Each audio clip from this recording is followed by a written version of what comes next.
Boa noite, meus irmãos. Estamos aqui na Sociedade de Estudos Espíritas Francisco de Assis.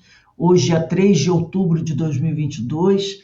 A casa está em festa. Hoje é aniversário do codificador Allan Kardec, Hippolyte Léon Denis Arrivaio, e também é a data que relembramos o desencarne do orientador da nossa casa, Francisco de Assis.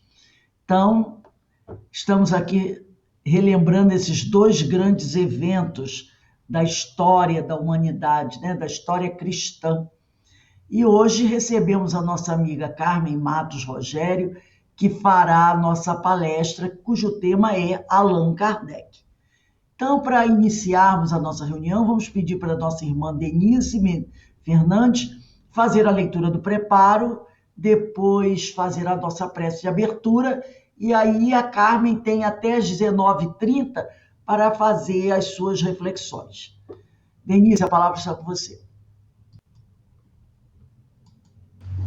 Obrigada, Rose. Boa noite a todos. O livro que nós estamos utilizando é o Minutos de Sabedoria, de Carlos Torres Pastorino, e nos caiu a lição 193. Quantas vezes queremos ser bons e amáveis, e vemos destruídos nossos propósitos de virtude. Mas ser bom com quem é bom não é vantagem.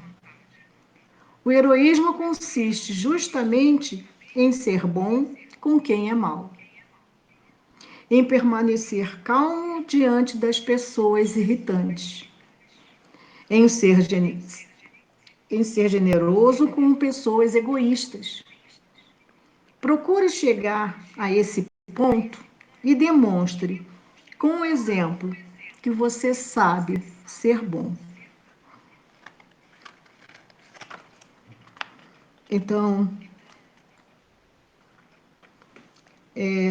seguindo os conselhos fraternais do nosso irmão Emmanuel, no livro Luz no Caminho, nós vamos pedir ao nosso divino amigo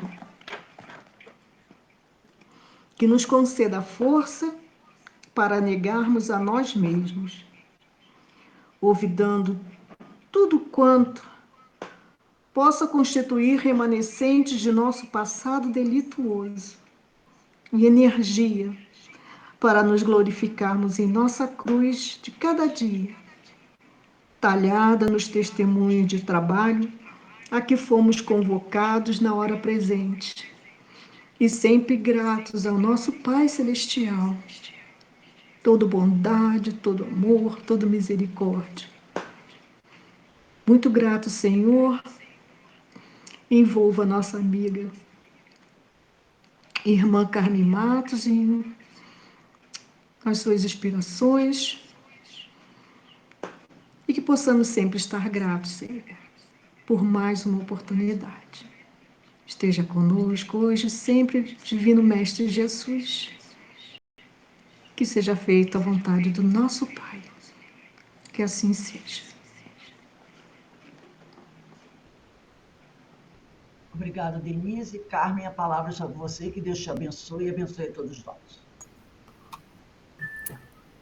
Ok, boa noite, meus amigos, minhas amigas. Estamos aqui novamente para mais um estudo e a nossa homenagem a esse espírito dessa grandeza, dessa magnitude que aqui esteve e nos trouxe a codificação, a doutrina espírita arrumada, selecionada, da forma melhor que ele pôde trazer, ele sendo um educador, ele sendo um professor, um pedagogo, assim que ele trouxe com toda a sua competência.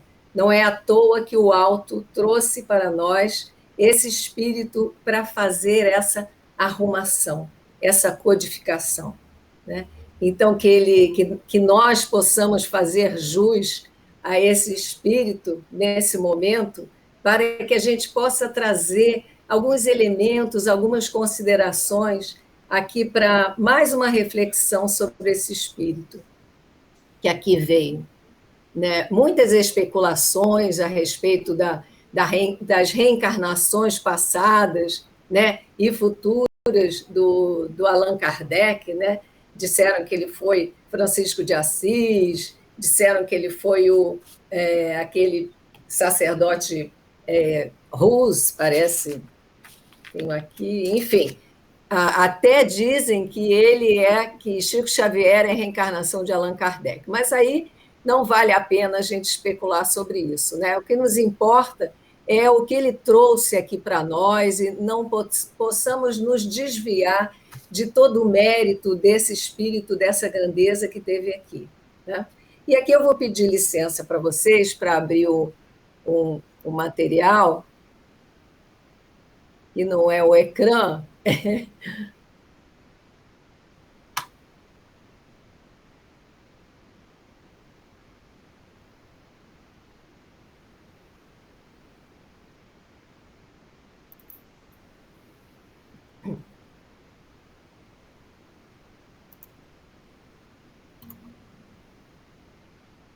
Bom, aqui todo mundo está vendo, né? Está tudo bem, né? Deixa eu ver aqui, que tem uma coisa aqui. Aqui. Então, e aqui a gente tem, nesse momento aqui, nós estamos diante de uma obra que foi um pintor famoso na época, que se chama Monvazan, diz que ele pintava mediunizado, e nós temos aqui o nome do nosso Allan Kardec de uma forma diferente de que a gente está acostumado, né? Começando por Denizar e com Z, principalmente, Hippolyte de Leon Rivail, é como está na certidão de nascimento de Allan Kardec. É dessa forma que se encontra. Isso é um trabalho de pesquisa de um biógrafo de Allan Kardec, e é o Jorge Damas Martins. E ele tem uma obra que é uma pesquisa de análise de dados. Então, ele traz para nós dados com documentos da trajetória de Allan Kardec, né? Então, dessa forma, a gente sabe a forma correta. Claro que isso não muda nada, mas mais um elemento aí para o nosso conhecimento. Então, o nome dele é Denizar Hippolyte Leon Rivail. Aí ele nasce no dia 3, né, de outubro de 1804 e o desencarne no dia 30 de 3 de março de 1869. Né? E o pai e a mãe, né, a Jane Luiz do Ramel, ela tem o parto dele, no momento, isso fala Jorge Damas, nesse livro dele, que ela tem o parto de Allan Kardec num ambiente muito propício, num ambiente de termas. Ela já havia perdido 2 filhos anteriormente, então, nesse momento conturbado da França, nós sabemos que a Revolução Francesa terminou em 1799, mas muitos eventos ainda continuaram acontecendo, decapitações, inclusive uma pessoa da família dele foi decapitada, o pai dele, como militar, sumiu. Então, vários assuntos pertinentes a essa época conturbada, e ela acaba tendo esse parto num lugar muito propício, de águas termais, de águas quentes, né? Então, ele nasce num ambiente muito bom, né? Nós vemos aqui também a questão de Allan Kardec como sendo a gente pode dividir em 2 partes a vida dele. A vida antes de Allan Kardec, antes da codificação, e depois da codificação. Antes da codificação, Denizar teve uma vida muito atribulada, de muito trabalho. A gente fica até pensando, meu Deus, um espírito dessa magnitude deve ter vindo com algumas vantagens aqui ao orbe, e não é assim. Pelo contrário, eles vêm com uma carga enorme de responsabilidade, de renúncia, que nós sabemos que a vida dele não foi fácil.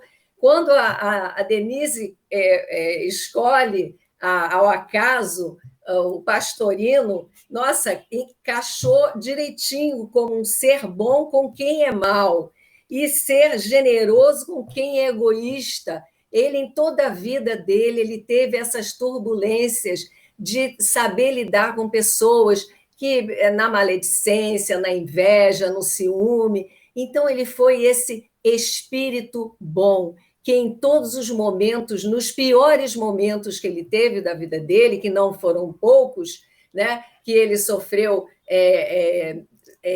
calotes, ele sofreu com desonestidade, maledicência. Então, ele veio com um espírito preparado para lidar com essas coisas, e ele foi exatamente esse homem bom com quem era mal com ele. Ele tinha a retidão, ele tinha a ética, ele tinha a compostura correta, sem sair do limite, sem se descontrolar.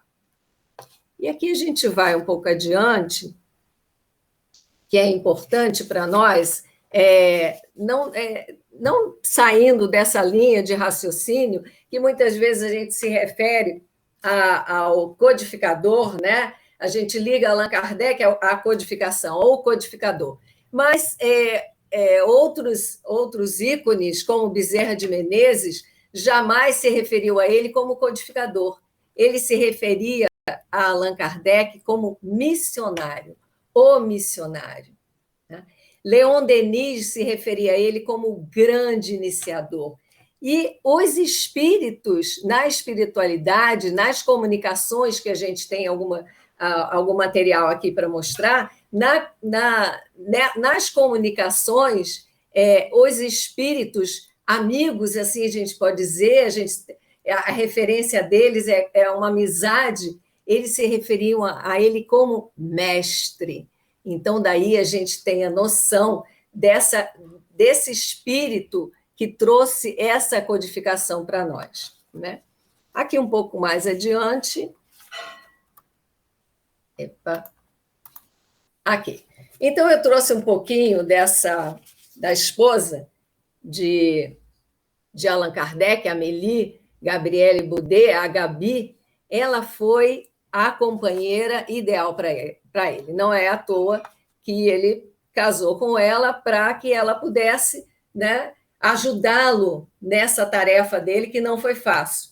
E ela, no início, os dois eram professores. Ela, professora da Escola de Belas Artes, ela era uma poetisa, uma escritora, uma pintora, os dois muito interessados em conhecimento. Os dois criaram uma escola para moças carentes. Ele dava aulas na casa dele gratuitas, né? Ele como Denizar, né? Então, os dois casavam nesse sentido de se preocupar com aqueles que não tinham muito conhecimento, aqueles que precisavam, principalmente as moças, como foi a iniciativa da Amélie, de fazer um curso para que essas moças possam ser capacitadas e desempenhar alguma outra função que não fosse dona de casa ou casamento. Então, a preocupação dos dois sempre foi nesse sentido. E não foi fácil também. A gente sabe que não foi fácil, porque os cursos nem sempre davam muito dinheiro. A gente sabe que até hoje a profissão de professor não é lá essas coisas, né? Então, naquela época também era assim, né? E assim a gente sabe que Kardec, ele, como pedagogo, nessa missão da educação, foi muito importante esse momento dele como professor, como pedagogo. Ele escreve vários livros didáticos da matemática, da gramática, de várias línguas. Ele era fluente em várias línguas, então ele escreve vários livros dessa ordem para facilitar esse entendimento, e a preocupação do professor é para aquele com quem aprende, né? A gente percebe, né, a codificação, o Livro dos Espíritos, a preocupação dele em trazer uma retidão, uma resposta para satisfazer aquele que está lendo, não é aquele que está pesquisando. E é assim que ele desenvolveu toda todo o material dele, como Denizar. Tá? Então, a Amélie, eu vejo como mulher assim, e a casa dela funcionava, a sociedade espírita funcionava na casa dela, a revista espírita funcionava na casa dela, as reuniões mediúnicas funcionavam na casa dela, ele acolhia todos que chegavam, perguntando, querendo saber das pesquisas, enfim. E imagina a nossa casa com esse mundo de gente chegando, entrando. E mais, pessoas que vinham de fora, na época não tinha hotéis, nem pousadas, então ficavam onde? Na casa dele. Isso tudo é material do Jorge Damas, que nos traz essas minúcias que são importantes para a gente sentir esse contexto. Então, a Gabi era essa esposa envolvida com todos os momentos dele. Então, ela foi de fundamental importância na vida dele. Né? Aqui a gente vai um pouquinho mais adiante, a gente tem aqui o Instituto Yverdun, na Suíça, onde Kardec esteve lá dos 11 aos 18 anos, e aqui a gente traz algumas frases de Pestalozzi, que ele diz assim, ele gostava de lembrar que a semente traz em si o projeto da árvore, ou seja, para que esse projeto da árvore, para que se desenvolva, ele precisa ser alimentado, ele precisa ser adubado. E a gente sabe que Pestalozzi, ele trouxe a questão do afeto na educação, o afeto no ensino, que foi, vamos dizer assim, o carro-chefe de Pestalozzi. Né? Aqui nessa frase embaixo, ele diz que o professor tem que ser um jardineiro, providenciar as melhores condições externas e internas para o desenvolvimento das plantas. Então, ele via essa necessidade do afeto no ensino. Ele parte da questão que o indivíduo não é a criança não é uma folha em branco para que o professor, com a sua capacidade, possa escrever na folha. Nada disso. Ele parte primeiro do conhecimento da criança, do conhecido para o desconhecido. Então, ele trouxe a gente sabe até que Pestalozzi tem uma influência muito grande na educação, e nós sabemos disso, desde Rousseau, Comênios, Rousseau, Pestalozzi, Kardec, todos eles trazem elementos primordiais na pedagogia. E no livro do Herculano Pires, A Pedagogia Espírita, tem um biógrafo de Kardec, que se chama Moreio, que ele fala uma coisa interessante, ele diz que uma tocha passa de mão em mão, quer dizer, vamos começar por Comênios, Rousseau, Pestalozzi, Kardec, e assim vai adiante. A gente pode até fazer uma metáfora de uma prova de atletismo, por exemplo, aquela que a equipe corre e passa um bastão um para o outro. Né? É bem assim. A gente sabe que a espiritualidade coordena tudo isso e que envia espíritos dessa magnitude, dessa grandeza, e que vai passando de mão em mão para que a gente tenha a oportunidade desse gabedal de conhecimentos que passam de mão em mão. É exatamente isso. A tocha, um segura a tocha e depois o outro segura. E a gente sabe da importância que teve Kardec com Pestalozzi. Né? Sem esquecer um pouquinho de Pestalozzi, para a gente entender quem foi esse homem bom também, Pestalozzi, no momento em que a França invade a Suíça numa guerra, algumas crianças acabam ficando órfãos, né? E o que faz Pestalozzi? Ele acolhe essas crianças e leva para uma igreja abandonada, e nessa igreja ele educa essas crianças, todo esse potencial dele pedagógico, ele ensina a essas crianças. Daí, ele chamou tanto atenção nesse momento que ele é chamado para coordenar o Instituto Iverdun. Esse instituto não era para todas as crianças, né? Só quem tivesse financeiramente capacidade para poder enviar essas crianças. São várias, esses meninos tinham várias matérias. Olha, eu ia trazer, mas não vale a pena, gente. Várias línguas, várias matérias, e era uma escola que trabalhava a questão do afeto, a questão da criança eclodir por ela mesma, né? O potencial de conhecimento que ela podia arrecadar, né? Então, aqui a gente passa para o outro. Um pouco difícil aqui. Espera aí, gente. Aqui. Bom, então a gente está trazendo aqui esse livro que eu comentei ainda agora, da Pedagogia Espírita de Herculano Pires, para a gente aprofundar um pouquinho mais essa questão da educação, né? Então, ele diz assim, que a pedagogia de Jesus e sua didática renascem com Pestalozzi, que as transmite a Kardec. Olha o bastão entregando um para o outro, olha a tocha, como fala esse biógrafo, né? E o Livro dos Espíritos é um verdadeiro manual de educação integral, oferecido à humanidade, para sua formação moral e espiritual na Escola da Terra. A gente falou tanto sobre isso, né, da questão da moral e espiritual na Escola da Terra, né? Seu objetivo explícito é ensinar e educar.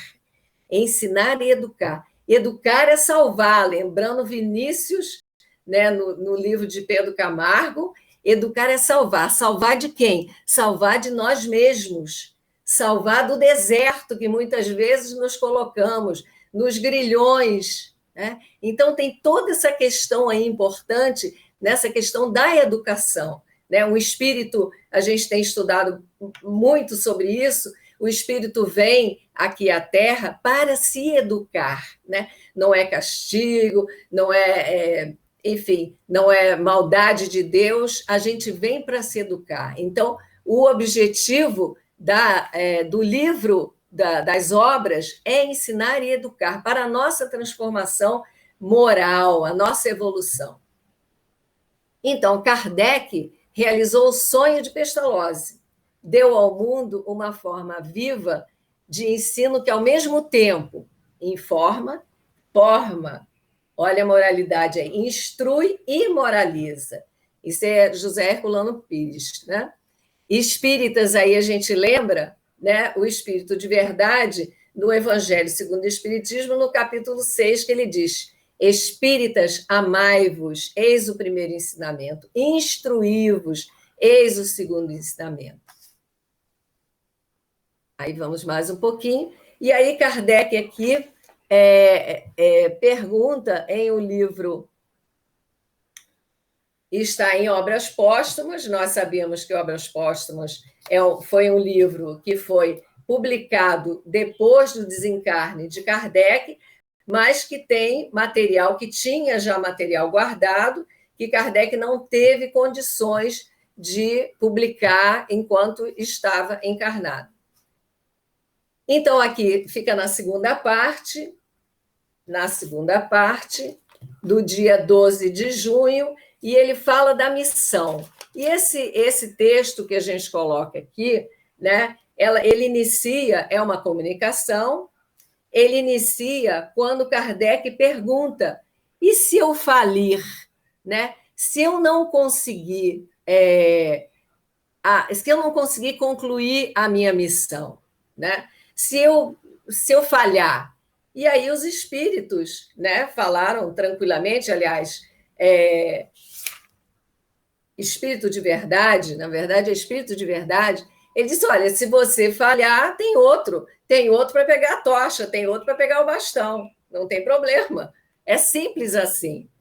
E aí ele pergunta novamente: que causas poderiam determinar o meu malogro, ou seja, a minha falência, enfim, que eu não consiga realizar a missão. Aí ele continua perguntando, Kardec, ao seu mentor, né, que é o Espírito de Verdade, seria a insuficiência das minhas capacidades, ou seja, não teria condições de realizar a missão pela falta de capacidade, pela falta de intelectualidade, ou seja, assim. E aí os espíritos respondem que não.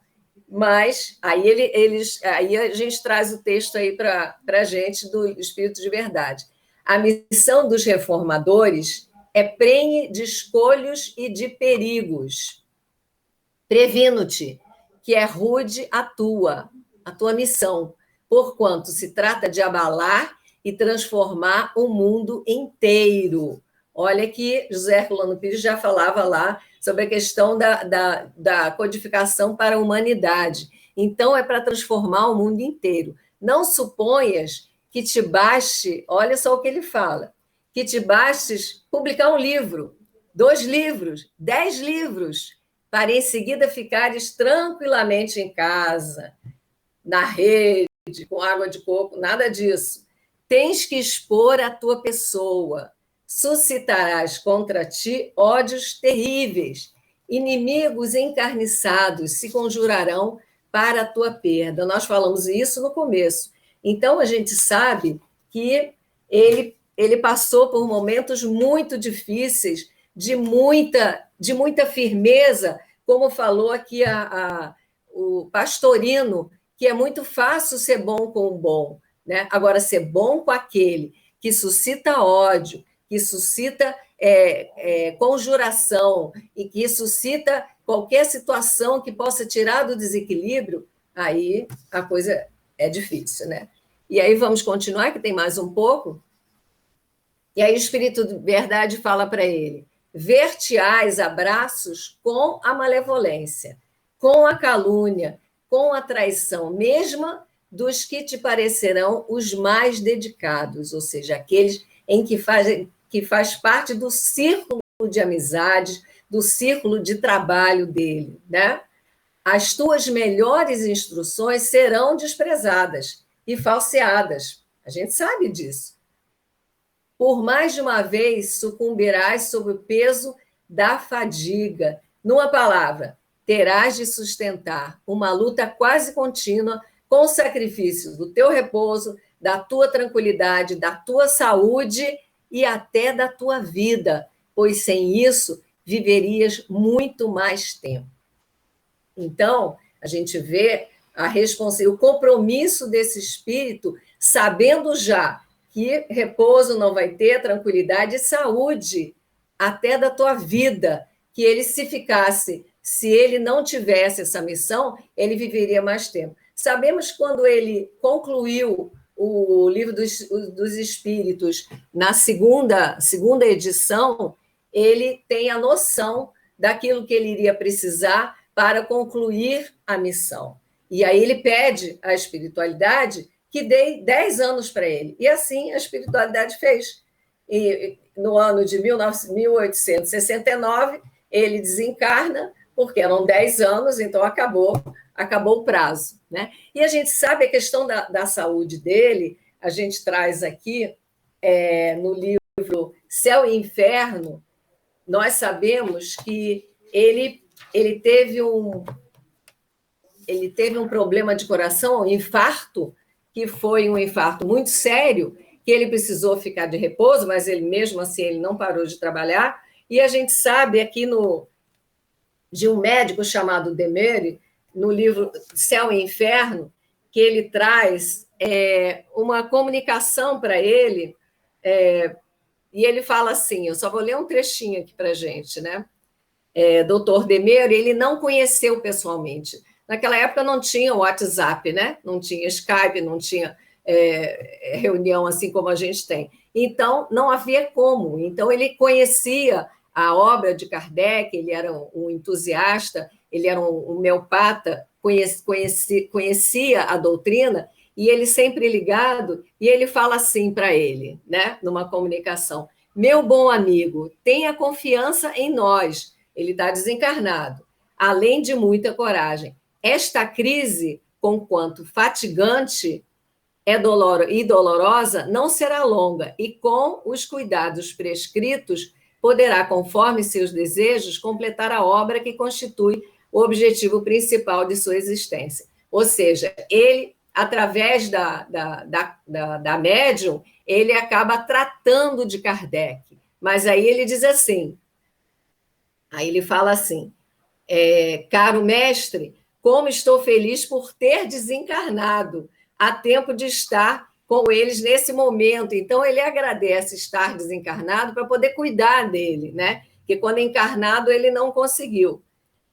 E aí ele fala assim, se tivesse morrido mais cedo, talvez eu pudesse ter evitado essa crise que eu não previra. Ou seja, ele fala que ele gostaria até de ter desencarnado antes para poder, através desse contato, né, que era até mais fácil do que qualquer outra coisa, ele poderia ter ajudado a ele a não ter esse infarto. Mas aí ele fala, agora, hei de velar pelo Senhor, caro mestre, como seu irmão amigo, feliz como espírito ao seu lado, para prestar-lhe cuidados durante a enfermidade. Mas conhece já o provérbio, ajuda-te que o céu te ajudará.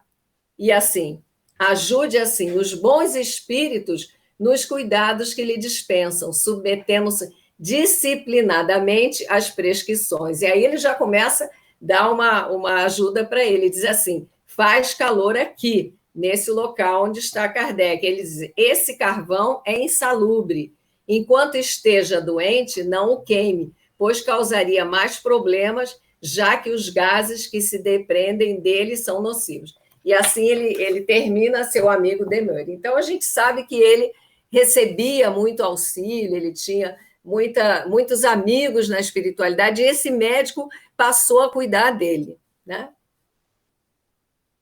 E aqui a gente continua, né, ainda, o Espírito de Verdade, ele diz, para lutar contra os homens são indispensáveis coragem, perseverança, inabalável firmeza, prudência e tato. Olha só a mensagem de Pastorino falando exatamente sobre isso, né? A fim de conduzir as coisas de modo conveniente e não lhes comprometer o êxito com palavras ou medidas intempestivas, ou seja, sendo bom para quem é mau, né? Sendo equilibrado para quem é egoísta, quem é invejoso, né? Exigem-se, por fim, devotamento, abnegação e disposição a todos os sacrifícios. Como vês, fala o Espírito de Verdade, concluiu, a tua missão está subordinada a condições que dependem somente de ti. De ti. Repara, a escolha dele, né, nessa questão dessa luta contra os homens, então vai ser escolha dele. Se ele falir, vai ser por conta dele, né? Aqui a gente sabe, né, no livro, nessa obra daqui, eu não sei se vocês estão vendo, que eu não estou vendo vocês, nessa obra daqui nessa biografia de Marcelo Souto-Maior, ele traz vários exemplos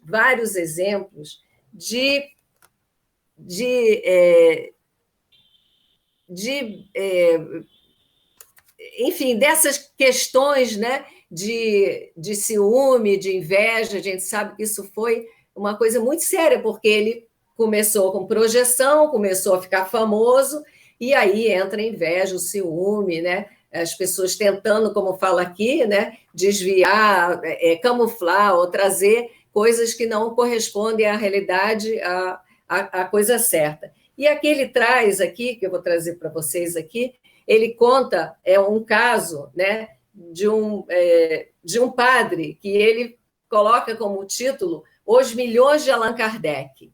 Então, a uma das acusações, Kardec fez questão, a uma das acusações, Kardec fez questão de responder em um artigo publicado na Revista Espírita. Ele usava a Revista Espírita para responder muitas questões, principalmente essas acusações, né? Então, esse padre, ele espalhara entre os fiéis a notícia de que o inventor do espiritismo estava milionário, graças às doações vindas da Inglaterra, contribuições de sócios, enfim. Aí ele inventou um monte de coisa, que Kardec passeava de carruagem, né, nas ruas de Lyon, enfim. Então, ele disse que Kardec estava milionário, e aí Kardec, ele não perde exatamente isso, inabalável firmeza, prudência e tato. Aí ele coloca, na Revista Espírita, ele coloca que... ele coloca que... Peraí, só um minuto. Ah, sim. Ele coloca essa questão e ele expõe, né, que é uma mentira e que ele não coloca o nome do padre, ele não coloca o lugar onde o padre, a paróquia do padre, ele evita, ele tira, né, ele tira o nome do padre, ele não coloca, olha só, inabalável firmeza, prudência e tato. E ele explica, ele traz a contabilidade do que rendeu o livro, do quanto que foi destinado para um lugar e quanto para o outro, e aí ele coloca para o padre, ele simplesmente coloca uma coisa assim, além disso, né, a outra lição espírita era de ser fiel com uma das máximas do Cristo, não faças a outrem o que não queres que te façam, né? Essa máxima que Kardec ressaltava, o padre teria traído ao caluniar o próximo. Então, ele era sutil, ele não se abalava, ele não havia nenhuma indisposição, então era assim que ele tratava, e tem inúmeros casos aqui nessa biografia de Kardec, do Marcel Soto, né? E aqui a gente relembra, né? A gente relembra o Livro dos Espíritos, que tem 4 partes, e que geraram outros grandes livros, né? Como a Gênese, que corresponde à primeira parte, né? O Livro dos Médiuns, a segunda parte, o Evangelho segundo o Espiritismo, a terceira parte, e a quarta parte, que é o Céu e o Inferno. Então, nós vemos que ele pensou, né, depois que ele terminou, como nós falamos antes, né, o Livro dos Espíritos, então ele projetou o tempo que ele precisaria para estar encarnado, e ele avisa a espiritualidade fez exatamente como ele pediu. 10 anos, acabou, expirou o seu tempo. Aqui, vamos mais adiante. E aqui a gente tem Allan Kardec na visão dos espíritos, né? A gente tem uma mensagem de Santo Agostinho na Revista Espírita, né? Para nós, né? Para nós aqui encarnados. E aí Santo Agostinho diz para a gente, né? Um espírito encarnado foi escolhido para vos dirigir, para vos conduzir. Submetei-vos com respeito, não às suas leis, pois ele não dá ordens, mas aos seus desejos. E aí a gente vai dar uma pulada aqui, depois a gente volta. Oh, meu Deus, o negócio está esquisito aqui. Aqui. Então, vamos lembrar aqui a escala espírita, e ele falou sobre o desejo do bem, né? E aí a gente relembra os espíritos da terceira ordem, que somam essa galera toda aí, né? Da segunda ordem, espíritos com desejo do bem. E a primeira ordem, espíritos puros. Nós sabemos que o nosso mentor, nosso anjo guardião, é um espírito de ordem superior, né? A nossa. Se nós somos, se o povo que está aqui, e eu incluso, né? Se eu sou da terceira ordem, o meu espírito, o meu mentor, o meu anjo guardião vai ser da segunda ordem. E Kardec, né, como era um espírito, um bom espírito, um espírito bom, o mentor dele é um espírito puro, né, que a gente sabe que o espírito de verdade é Jesus. E aí, só para relembrar, agora a gente vai voltar novamente aqui. Opa, deixa eu ver. Aqui? Não. Eita ferro. Aqui. Então, vamos continuar. Então, desejo de um espírito bom é desejo para o bem, né? Então, por essa submissão, provarei aos vossos inimigos que tendes o necessário espírito de disciplina para fazerdes parte da nova cruzada, contra o erro e a superstição. O necessário espírito de amor e de obediência para marchardes contra a barbárie. Isso é para nós aqui. E aí ele continua: envolvei-vos, pois, nessa bandeira da civilização moderna, o Espiritismo sob um só chefe, sob uma só linha, sob uma doutrina, a nossa doutrina não dá para ter penduricalho e invenção, não dá, tem que ser ela reta, do jeito que nos trouxe, sem desvios. E aí ele continua: e derrubareis essas ideias esquisitas de frontes cornudas e de grandes caudas que devem ser destruídas. Não é nada de diabo, nem nada disso. Quando a gente lê, a gente logo pensa bem. São os penduricalhos, é o espiritismo progressista, essas coisas que não têm a ver com a doutrina, né? Então, esse um só chefe é uma só linha, né? Sem desviar, sem penduricalho, sem criar coisas que não fazem parte da doutrina. Esse chefe, cujo nome não direi, bem o conheceis, ele está na frente, ele marcha sem temor às picadas venenosas das serpentes e dos répteis, da inveja, do ciúme que o cercam.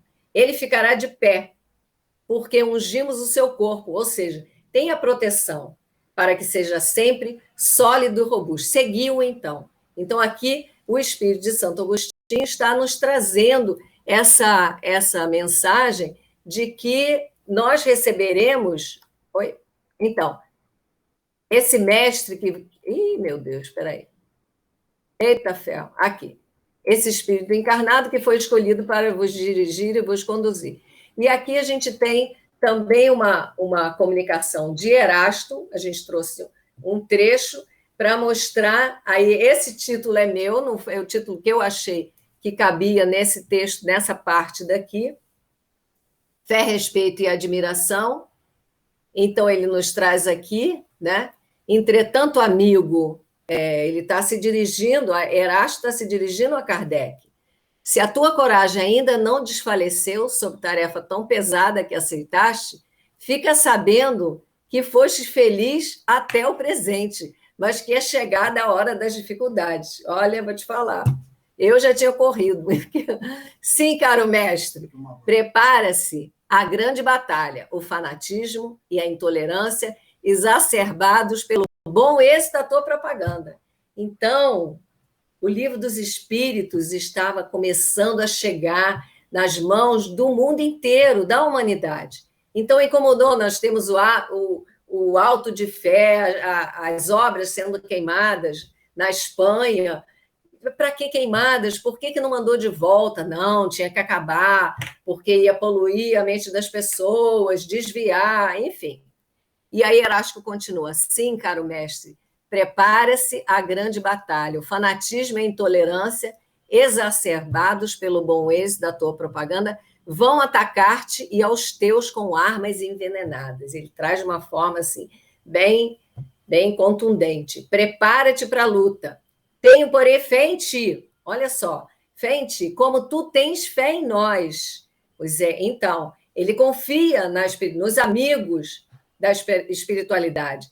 Eu sei que a tua fé é a das que transportam montanhas e fazem caminhar por sobre as águas. Coragem, pois, e que a tua obra se complete. Conta conosco e conta, sobretudo, com a grande alma do mestre de todos nós, que te protege de modo muito particular, e a gente sabe que é o Espírito de verdade. Então, a gente vê aqui essa intimidade, né, de Kardec com esses espíritos de escola, como Santo Agostinho, como Erasto, como São Luís também, que não vai aparecer aqui, mas são todos espíritos conhecidos, parece que é um grupo, né, de espíritos dessa grandeza, e que, de vez em quando, um chega, olha, agora que você desce para poder arrumar as coisas lá que estão muito complicadas. Eu acho que a gente estava precisando de algum aqui para dar uma arrumada aqui nesse mundo que está bem complicado, hein? Podia descer alguém aí, mas tudo bem. E aqui a gente tem, né, no Espírito,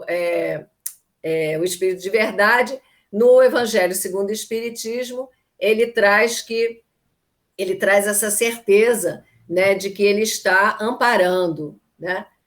Estou convosco e meu apóstolo vos instrui. Bebei na fonte viva do amor e preparai-vos, cativos da vida. Olha, a gente estudou sobre isso. Olha os desertos aí da vida, cativos da vida. Olha o nosso deserto aí. Os grilhões, estamos algemados. Está aqui, ó, cativos da vida. E a lançar-vos um dia, livres e alegres. É a nossa evolução, é a nossa trajetória a ser espírito puro, é o que a gente quer. Perfeito. No seio daquele que vos criou fracos para vos tornar perfectíveis. Sabemos todos que fomos criados simples e ignorantes, e temos essa trajetória a ser perspectives.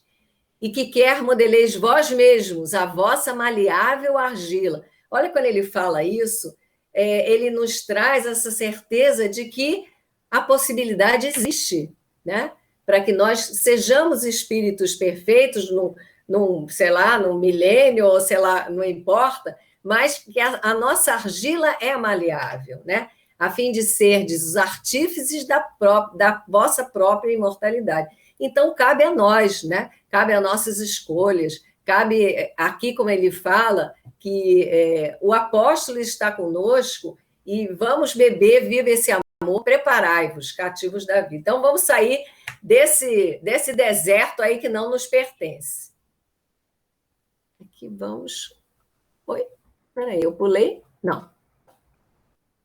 E aqui a gente termina aqui com esse versinho aqui, que eu achei bonitinho, e essa Arminda Cruz, não é uma pessoa de nome, não conheço, e ela trouxe de uma forma tão bonita, fazendo essa homenagem que a gente pretende aqui fazer, essa homenagem a Kardec. E ela diz assim: vamos render homenagem ao grande mestre leonês, que com amor e coragem tantos enganos desfez. Espírito laborioso, de grande discernimento, trouxe a este mundo enganoso a luz do entendimento. Após trabalhos insanos, mostrou ao mundo a verdade, abriu os olhos humanos à espiritual realidade. Jesus nos aponta a porta, caminho da redenção. Kardec abre as comportas da grande revelação. Jesus prometeu enviar o Espírito da Verdade, que viria clarear os erros da humanidade. Kardec, com heroísmo, no esforço desmedido, revela no Espiritismo o Consolador prometido. Bonitinho, né? Oi? Deixa eu aqui. Então, gente, a gente termina aqui com essa breve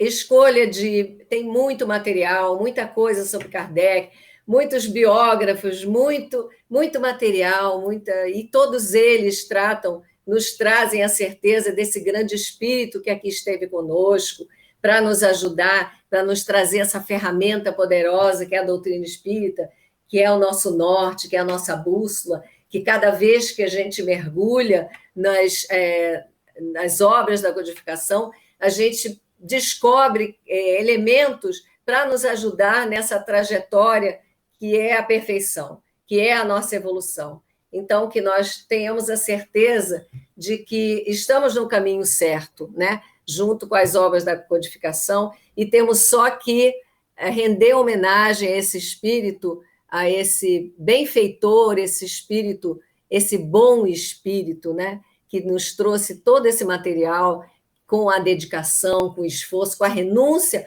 da saúde, de tudo que muitas vezes nós reclamamos tanto, porque eu estou com dor aqui, dor acolá. A gente sabe que ele não parou de trabalhar um instante, ele foi incansável, ele doente, ele trabalhava, até o final, ele parece até que era o último suspiro dele quando ele desencarna.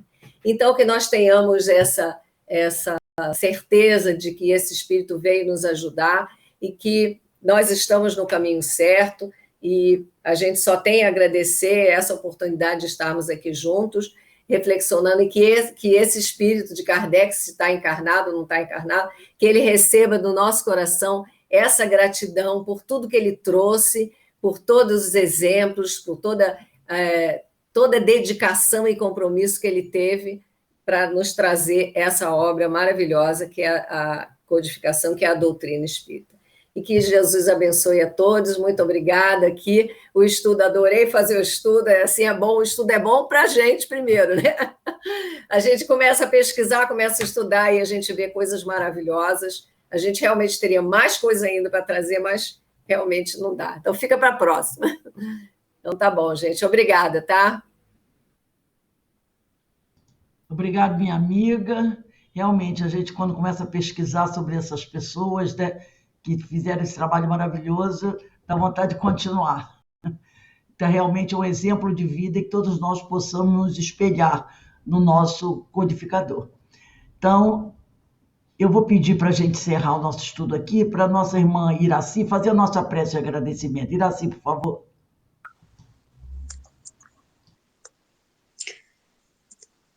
Após esse breve momento em que a nossa irmã Carmen nos apresentou a vida deste homem, vamos agradecer ao Mestre Jesus, que nos mandou um homem corajoso que em tão pouco tempo, foram só 10 anos, publicou uma obra tão rica de informações para a nossa educação espiritual.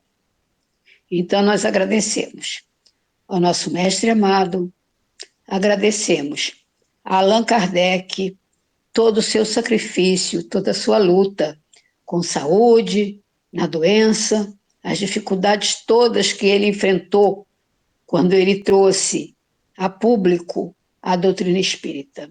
Obrigada, nosso professor, e obrigada, nosso mestre querido, o Espírito de Verdade, que através de Kardec nos trouxe todas essas lindas e maravilhosas informações para a nossa educação, para o nosso crescimento, de que nós tanto necessitamos. Obrigada por esses momentos maravilhosos de aprendizado. Obrigada, mestre. Nos ilumine sempre com tantas informações maravilhosas através de nossos irmãos encarnados. Obrigada, Jesus. Obrigada, Allan Kardec. Nos ilumine, nos proteja e nos fortaleça em nossa caminhada. Que assim seja. Obrigado, minha amiga, pela sua prece, pelas suas palavras, e obrigado a todos vocês que estiveram conosco participando desse estudo. Um beijo no coração, obrigado, Carmen, por ter realizado esse trabalho lindo, e que possamos estar aqui na quarta-feira para o estudo do Evangelho e das obras de Emmanuel, tá bom? Tchau para vocês, uma boa noite. Até quarta. Deus abençoe. Até quarta-feira. Um bom descanso a todos. Obrigado para Tchau, todos. meninas. Tchau. Tchau.